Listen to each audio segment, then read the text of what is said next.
എതിരാളികളെ വിയർപ്പ് മുട്ടിക്കാൻ ശ്രമിക്കുന്ന ഒരു ടൈപ്പ് ഓഫ് ടീമാണ് ഇന്റർകാശി. ആൻഡ് ആ ഒരു ക്വാളിറ്റിയെ ഒരുപക്ഷെ ഏറ്റവും കൂടുതൽ നെഞ്ചോട് ചേർത്ത് കളിക്കുന്ന ഒരു പ്ലെയർ പ്രശാന്ത് ആണെന്ന് എനിക്ക് തോന്നിയിരുന്നു.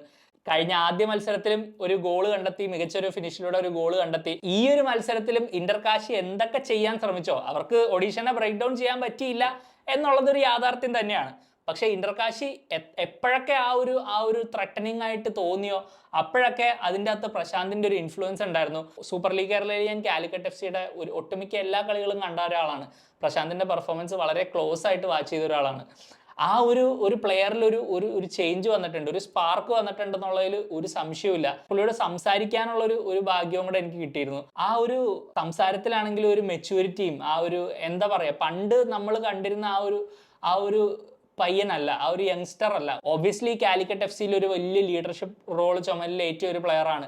ആൻഡ് അതുപോലെ തന്നെ വർക്ക് ചെയ്തൊരു പ്ലെയർ ആണ്. ഈ ISL-ലേക്ക് വന്നിട്ടും ആ ഒരു സെയിം ലെവൽ ഓഫ് ക്വാളിറ്റി ആ ഒരു പ്രശാന്തിൽ നിന്ന് നമ്മൾ എന്താണോ കാലിക്കറ്റ് FC-യിൽ കണ്ടത്, ഫുള്ള് വർക്ക് ചെയ്യുക, ലൈക്ക് ഹാർഡ് വർക്കിംഗ് എന്ന് പറഞ്ഞു കഴിഞ്ഞാൽ അത്രയും ഫുൾ ഇന്റൻസിറ്റിയിലാണ് ആ ഒരു 90 മിനിറ്റ് കളിക്കാൻ ശ്രമിക്കുന്നത്. എപ്പോഴാണ് ഒരു ചാൻസ് വീണ് കിട്ടുക, ആ ഒരു ചാൻസ് എങ്ങനെ ഉണ്ടാക്കിയെടുക്കാം എന്നിങ്ങനെ കോൺസ്റ്റന്റ്ലി ചിന്തിച്ച് അങ്ങനെ കളിക്കുന്നൊരു എന്തോ ഒരു മനസ്സിൽ ഭയങ്കര ഒരു വാശിയോടുകൂടി കളിക്കുന്ന ഒരു പ്രശാന്തിനെയാണ് ഇപ്പൊ നമുക്ക് കാണാൻ കഴിയുന്നത്.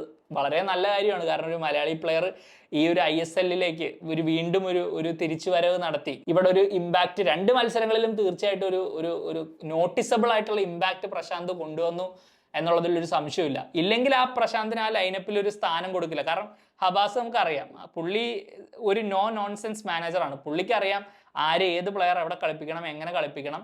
പുള്ളി ആ മെറിറ്റിൽ മാത്രമേ സെലക്ഷൻ നടത്തുള്ളൂ. പുള്ളി അല്ലാണ്ട് വേറെ ആരെയും ഒരു റെപ്യൂട്ടേഷന്റെ പുറത്തോ അല്ലെങ്കിൽ ഒരു ഇംപ്രഷന്റെ പുറത്തോ പുള്ളി കളിപ്പിക്കില്ല. ആര് പ്രൊഡ്യൂസ് ചെയ്യുന്നുണ്ടോ അവർ ലൈനപ്പിൽ ഉണ്ടാവും എന്നുള്ള ഒരു മിനിമം ഗ്യാരണ്ടി ഹവാസിലുണ്ട്.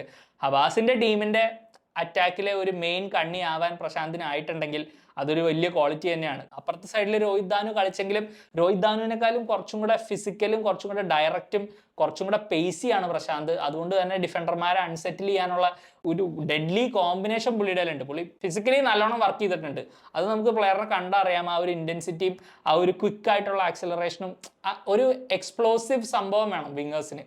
അതാണ് അവരെ ഒരു നോർമൽ വിങ്ങറിൽ നിന്ന് ഒരു കുറച്ചും കൂടെ ഒരു ലെവൽ കൂടിയ വിങ്ങറാക്കുന്ന ആ ഒരു എക്സ്പ്ലോസീവ് നേച്ചർ, പെട്ടെന്ന് കാര്യങ്ങൾ ചെയ്യാൻ പറ്റുന്ന ആ ഒരു സാധനത്തിൽ പുള്ളി വർക്ക് ചെയ്തിട്ടുണ്ടെന്നാണ് എനിക്ക് തോന്നിയത്. എൻ്റെ കണ്ടിട്ട് ഫിറ്റ്നസ് ആണെങ്കിലും എല്ലാം പ്രോപ്പറായിട്ട് തോന്നുന്നുണ്ട്.